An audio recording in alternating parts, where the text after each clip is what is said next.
messages tous les dimanches. Donc l'église a été sapée à la base. Dans la parenthèse. Donc le grand hôtel de Pergame, découvert en 1871 par l'ingénieur allemand Karl Humann, il est transporté et reconstitué à Berlin en 1886. Toujours par Guillaume II. Alors c'est pas une copie à proprement parler, c'était vraiment un truc hollywoodien, ça a été démonté quoi. Mais pour l'investiture de Barack Obama, si vous prenez les images, vous retrouverez le grand hôtel de Pergame, aussi le trône de Satan, et il est là, il est au milieu, et il est fier de dire qu'il a été élu président des États-Unis. Donc bon, c'est juste pour l'anecdote, après il y aurait beaucoup de choses à dire. Okay. Maintenant on va parler de la 11e corne de la bête. Parce que si les 10 cornes, c'est l'Europe. On a la femme, mais en fait, comme il y a plusieurs symboles, c'est très compliqué. On a la femme sur la bête, on a vu que la femme sur la bête, c'est l'Europe, a priori sur l'islam. Cette bête, elle a 10 cornes. Les 10 cornes sont l'Europe. Daniel chapitre 7, versets 7 et 8. Après cela, je regardais pendant mes visions nocturnes, et voici, il y avait un 4e animal, terrible, épouvantable et extraordinairement fort. Il avait de grandes dents de fer, il mangeait, brisait, il foulait aux pieds ce qui restait. Il était différent de tous les animaux précédents, et il avait 10 cornes. Considérez les cornes, et voici, une autre petite corne sortit du milieu d'elle, et 3 des premières cornes furent arrachées devant cette corne. Et voici, elle avait des yeux comme des yeux d'homme, et une bouche qui parlait avec arrogance. Le 4e animal, on a vu que c'était l'Europe. Une autre petite corne sortit du milieu d'elle, l'Assemblée parlementaire européenne. Pourquoi je peux dire ça? Parce que l'Assemblée parlementaire européenne sort de l'Organisation de l'Europe, donc des cornes, a été fondée par 10 nations européennes, la Belgique, le Danemark, la France, l'Irlande, l'Italie, le Luxembourg, la Norvège, les Pays-Bas, le Royaume-Uni et Suède. Donc, 10 nations européennes qui ont propulsé, je dirais, cette petite organisation, parce qu'ils ne sont que 318 représentants. C'est-à-dire qu'ils sont 318 représentants pour gérer l'Europe entière. Ils ne sont pas nombreux, c'est tout petit. Elle est en train de rédiger la résolution de 1580. Maintenant, l'Assemblée parlementaire est en train de rédiger actuellement la résolution 1580. Résolution 1580, c'est de dire que le plus dangereux de tout pour l'Europe et pour l'humanité, c'est écrit comme ça, hein, pour l'humanité, sont les créationnistes. Ce ne sont pas les terroristes, ce ne sont pas les assassins, ce ne sont pas les voyous, les trafiquants de drogue, non, ce sont les créationnistes. Alors il y a tout un texte qui tend à supprimer la possibilité d'être créationniste. Je vais amener sur la résolution 1580 parce que c'est énorme. D'après le texte biblique, cette assemblée parlementaire européenne sera amenée à exclure 3 nations, 3 de ces 10-là. C'est pour ça que j'ai mis en pointillé, puisque là, c'est pas réalisé. Puisque le texte biblique nous dit que et 3 des premières cornes furent arrachées devant cette corne. Le terme littéral pour arracher, je ne l'ai pas mis là, mais en grec, le terme littéral, ça veut dire les 3 premières cornes se sont vues enlever leur capacité de subsistance. On pourrait dire aussi, en français courant, on dirait, les vivres ont été coupés. Et on voit, quand on reprend les articles de journaux par rapport à ce qui s'est passé en Grèce, on va parler un tout petit peu après, les articles, c'est l'Assemblée parlementaire va-t-elle couper les vivres à la Grèce? Donc on voit que l'Assemblée parlementaire a la capacité, par décision, de couper les vivres à un pays, membre de l'Europe. Mais si la bête, c'est l'islam, et les cornes, l'Europe, c'est la bête qui porte l'Europe. Et on retrouve l'image d'Apocalypse, cette femme qui est sur la bête. Apocalypse 12, 1, nous lisons « Un grand signe parut dans le ciel, une femme enveloppée du soleil, la lune sous ses pieds et une couronne de 12 étoiles sur sa tête. » y retrouve tous les symboles, ils sont. Tous les symboles, ils sont. Pour ça, comme je dis, voilà, certains disent que la femme, c'est l'Église catholique romaine, parce qu'il y a les 12 étoiles, parce que ça représente Marie. Mais si on regarde bien, ça va beaucoup plus loin. Dans l'avenir de l'Europe. Nous avons vu que dans la vision de Daniel, il y avait l'Empire babylonien, l'Empire des Mèdes et des Perses, l'Empire de Grèce, l'Empire de Rome, puis l'Empire des 10 nations. Dans Daniel chapitre 2, verset 45, c'est ce qu'indique la pierre que tu as vue se détacher, nous l'avons vu tout à l'heure, de la montagne sans le secours d'aucune main, et qui a brisé le fer, les reins, l'argile, l'argent et l'or. Le grand Dieu a fait connaître au roi ce qui doit arriver après cela. Le songe est véritable et son explication est certaine. Nous avons vu que le fer désigne le matériau d'industrie. Les reins désignent un repli sur soi avec une notion économique. L'argile, action de se désagréger, quelque chose qui s'écaille, ce que veut dire le mot araméen, la racine du mot araméen. L'argent, le mot kekaf, kekaf désigne la monnaie, et l'or, d'érable, désigne une référence dans les mesures. Là, les significations, ce sont des significations qui sont tirées des racines hébraïques et araméennes de chacun des mots. Et on a vu que l'effondrement n'est pas logique. On commence par l'Empire romain, qui représente, on a vu, il y a une faute, il faut attendre ça, les saints empires germaniques, ou alors le Saint-Empire germanique qui s'est succédé, parce qu'il a été sous plusieurs formes, bref, jusqu'à la fin de la Seconde Guerre mondiale. Et nous voyons que la puissance du Troisième Reich résidait dans son industrie métallurgique. Deuxième qui devait s'effondrer dans la vision de Daniel, c'est l'Empire grec.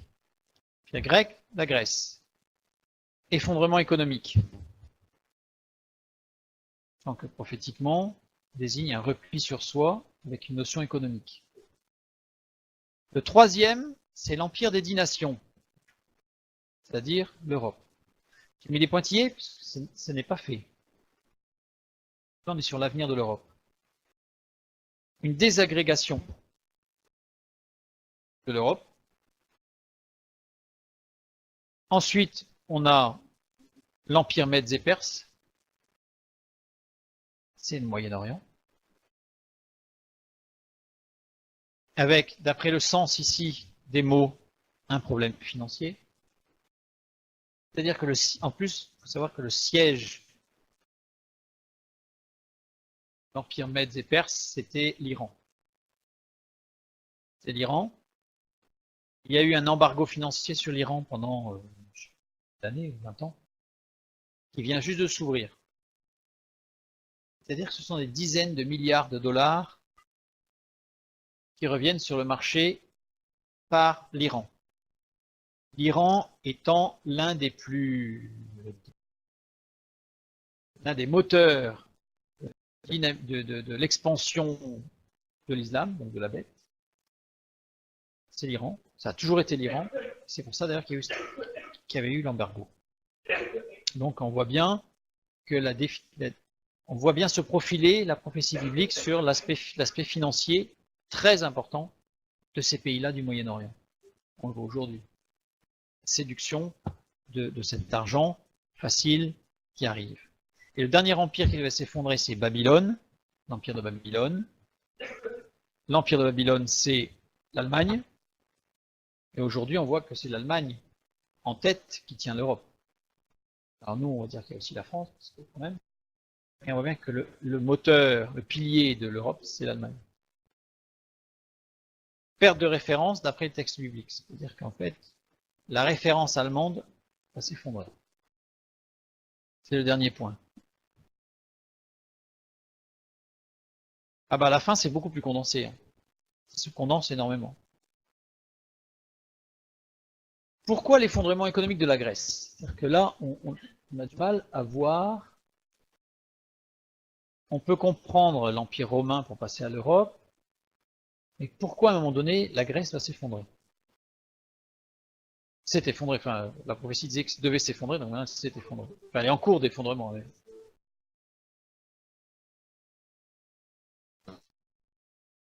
Frontière avec le Moyen-Orient.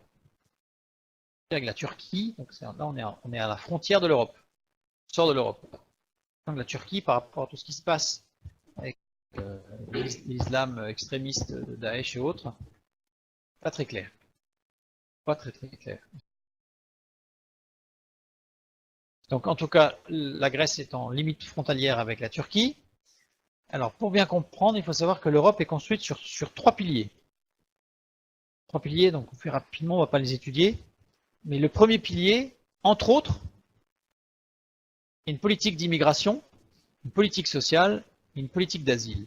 C'est-à-dire que c'est constitutionnel dans le premier pilier de l'Europe. L'Europe doit accueillir tous ceux qui demandent asile et tous ceux qui émigrent. C'est constitutionnel. C'est pour ça que là, ça remue beaucoup. Tous les pays membres de l'Europe doivent appliquer cette loi qui est supranationale. Ça veut dire qu'en fait, le pays n'a rien à dire. C'est pour ça que ça rue dans les brancards. Et depuis la crise économique en Grèce, eh bien, le passage d'immigration se faisait, parce que là c'est en train de changer là, mais c'est fait énormément par la Grèce. Pourquoi? Parce qu'un passage c'est entre 3 000 et 5 000 euros. Et la Grèce était en grande difficulté financière parce que les banques étaient fermées, il fallait des sous. Donc il se sont créés des réseaux de passeurs. Alors je le sais par quelqu'un qui a émigré quelques années dans différents pays et qui a encore des gens qui connaît cette situation-là par la Grèce. Bien confirmé que tout et qui m'a confirmé les prix de 3 000 et 5 000 euros. Enfin, c'était comme ça il y a quelques mois. La finance est l'un des points forts d'une création de fait de l'Europe. Quand on dit création de fait, ça veut dire qu'il faut qu'on mette l'Europe a pour objectif de mettre les pays européens dans le fait accompli pour lequel ils ne peuvent pas faire autrement que d'intégrer l'Europe. Obligé. L'Europe, c'est les pieds. Pieds, fer et argile mêlés, c'est ce qu'on a vu tout à l'heure. Le fer, c'est l'Empire romain. Il y a des restes de l'Empire romain. L'Europe a gardé des empreintes de l'Empire romain. L'Allemagne comme leader. Drapeau de l'Allemagne aujourd'hui, on l'a vu tout à l'heure, avec l'aigle impérial. Organisation du Parlement européen. Je mets que quelques exemples, il y en a plein. Un président, 14 vice-présidents, 5 questeurs. Ah oui, c'est la question que je me suis posée aussi. C'est quoi les questeurs? Eh bien, un questeur, c'est un magistrat romain chargé des finances.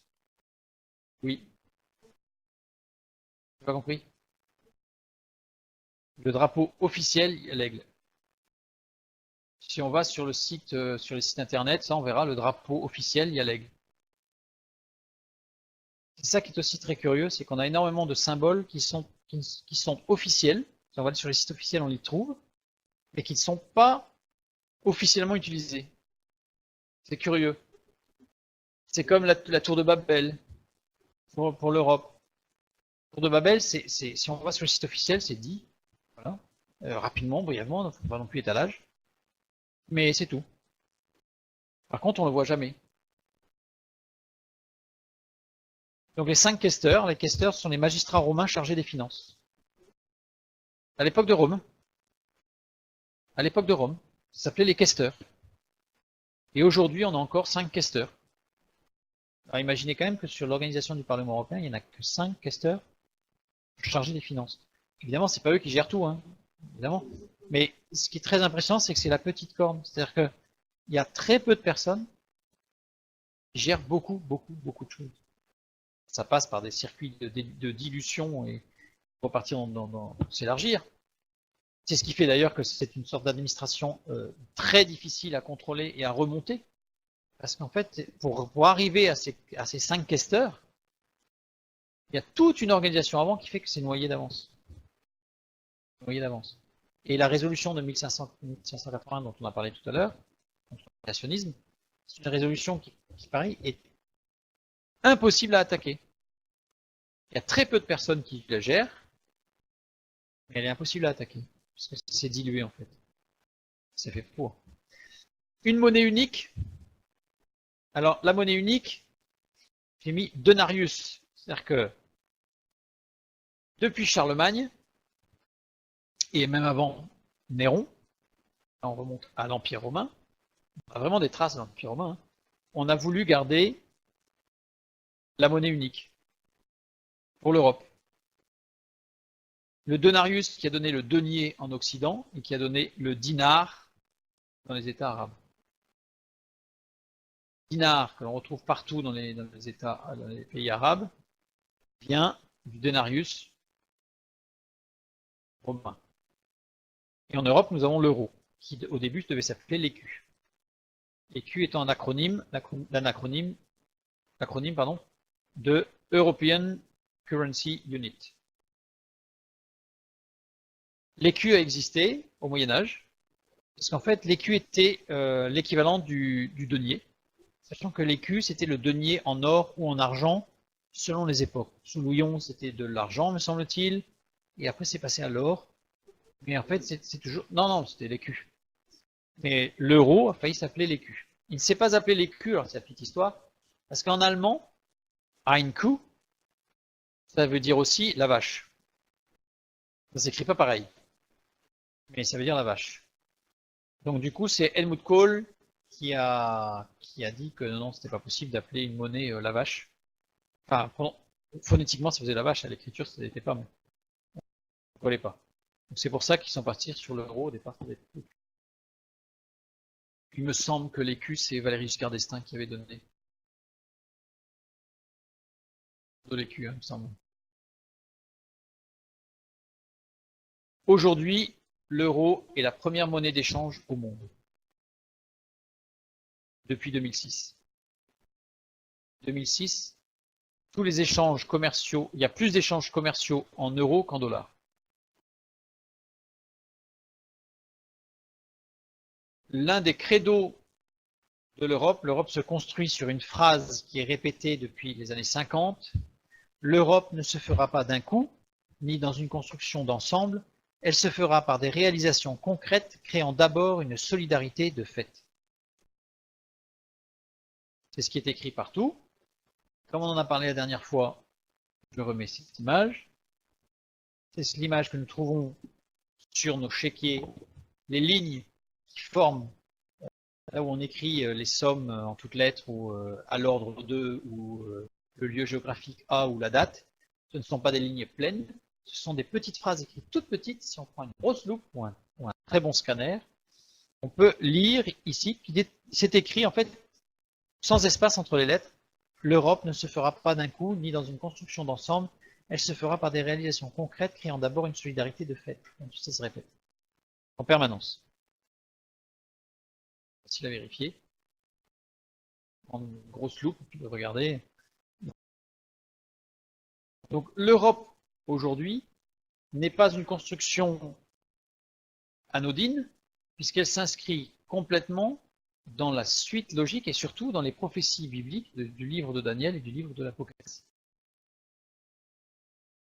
L'Antichrist, comme la petite corne, il est dit aussi qu'elle avait la voix d'un homme et les yeux d'un homme, et on voit par ailleurs que, on va en parler parce que sinon l'Antichrist, il faudrait faire un sujet particulier sur l'Antichrist, mais l'Antichrist sera issu des 10 cornes, donc issu de l'Europe, issu a priori même, parce que si on imagine un homme qui prend autorité sur le Parlement européen, tient tout. S'il est reconnu, évidemment, si c'est un putsch, c'est vers tout. Et s'il est reconnu. Si on considère que l'Église catholique, ça voudrait dire que l'Antichrist sortirait de l'Église catholique. Or, la parole de Dieu nous dit bien que l'Antichrist sera reconnu par toutes les religions du monde. C'est tellement impossible que, par exemple, qu'on puisse imaginer qu'un pape puisse représenter l'Antichrist et qu'il soit accepté par les musulmans.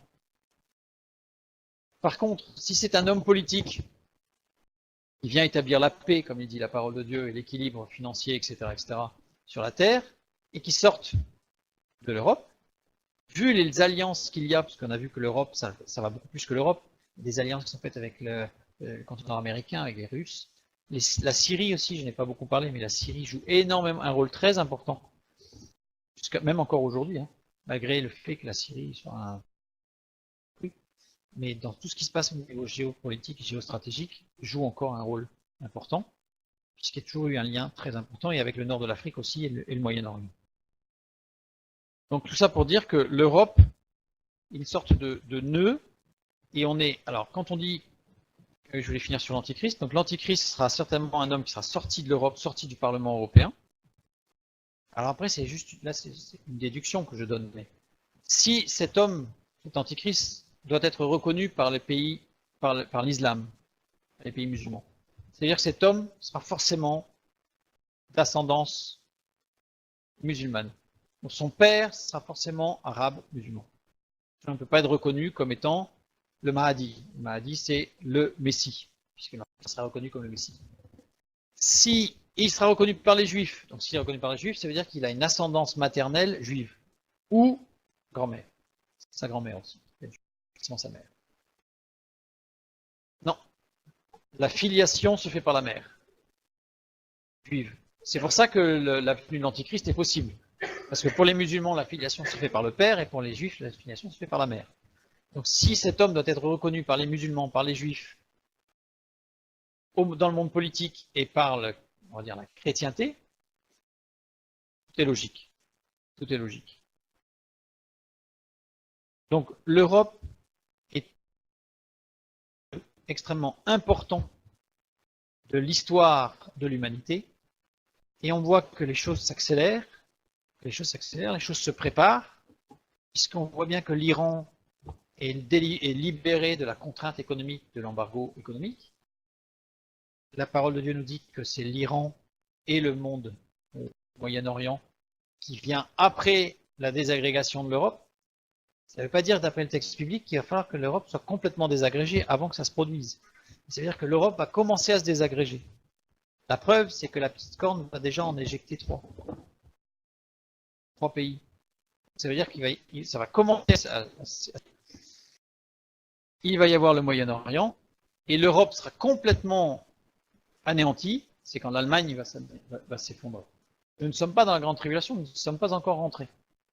On s'en approche.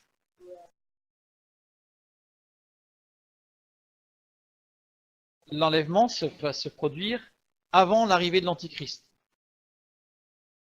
Donc ça veut dire qu'a priori, l'Antichrist il arrive après l'effondrement de l'Allemagne. L'Antichrist. Alors l'enlèvement, ça va se situer par là. Non, ou pendant, ou au début de l'effondrement de l'Allemagne, ou pendant l'effondrement de l'Allemagne. Ça va être le grand réunificateur, l'Antichrist, c'est pendant les 3 ans et demi après que l'Église soit enlevée, puisque dans les Thessaloniciens, on voit bien que l'Antichrist ne peut venir que si l'Église n'est plus là. L'enlèvement de l'Église, l'arrivée de l'Antichrist, 3 ans et demi de paix avec même une alliance qui sera faite avec Israël. On arrive au temps de la fin. Les choses s'approchent, beaucoup de choses se sont réalisées. Alors, pouvons-nous dire que l'Antichrist est né? Alors, c'est intéressant cette question. Les rabbins disent qu'à chaque génération, il naît un Antichrist potentiel. C'est-à-dire que la parole de Dieu ne donne pas de date. La parole de Dieu, elle dit, il va se passer ci, il va se passer ça, il va se passer ça. Si vous écoutez les conseils de mes conseils, c'est Dieu qui parle, à ce moment-là, c'est comme Jonas quand il va à Ninive. Ninive, elle devait être détruite, mais elle n'est pas détruite parce qu'ils ont écouté les conseils de Dieu. Dieu dit, ça arrivera un jour. Si vous m'écoutez, ça arrivera plus tard. Ça arrivera un jour. Il n'y a pas de date. Ce que disent les rabbins, c'est que Dieu, les rabbins, ah si, oui si. Parce que pour les rabbins, l'antichrist, ce n'est pas l'antichrist au sens néo-testamentaire, Nouveau Testament. Pour eux, l'antichrist, c'est celui qui est contre les juifs. Contre Hamashiach, contre le Messie. Ils attendent le Messie. Tous ceux qui se sont élevés contre la venue du Messie sont des antichrists. Des anti-messies. Enfin, il faudrait plutôt dire des anti-messies, pour être précis. Christ, c'est un terme grec, ça vient de Christos, qui vient de grec, alors que Messie, c'est Mashiach, qui vient de l'hébreu. Donc les Juifs sont plus dans l'anti-Messie que dans l'antichrist. C'est la même chose, c'est-à-dire que certains ont traduit par antéchrist et d'autres par antichrist. C'est-à-dire qu'antéchrist, en insistant sur le fait qu'il vient avant le Christ. Voilà. Mais c'est la même chose. Il n'y a pas de différence entre antéchrist et antichrist.